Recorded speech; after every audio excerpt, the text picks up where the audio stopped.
ngayon sa Mexico, Pampanga, Shell.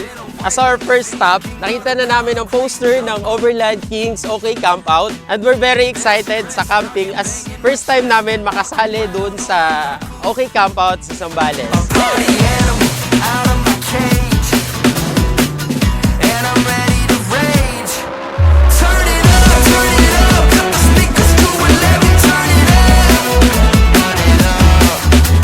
Hi, I'm Anthony Lopez and I'm here with my family and we are here at Sky Garden Green Bistro at Olongapo City and we are going to OK Camp. So thank you Jetour for including the whole family sa mga events ninyo.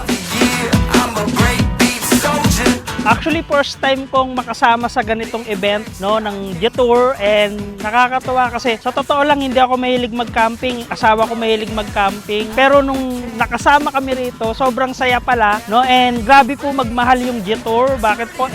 Spoiled na spoiled kami mula sa breakfast, sa lunch, and pagdating dito, napakaganda ng venue. Ang napansin ko lang with the other Jetour T2 owners, really game talaga sila to utilize yung car and go on adventures. And willing sila na isabak yung sasakyan nila just to go on that, experience yung different adventures. Ipapakita ko lang sa inyo kung paano ang setup ng aming Jetour T2 Lightning IDM. Sa ibabaw, meron tayong roof tent. Dahil nga IDM tayo, meron tayong D2L. So, meron tayong wire na nanggagaling dun sa kuryente, papunta dito, may extension kami. Meron kaming mini tent para laruan ng mga bata sa umaga din, tapos may ilaw. So, excited ako. Tingnan natin kung anong mangyayari sa mga susunod pang araw.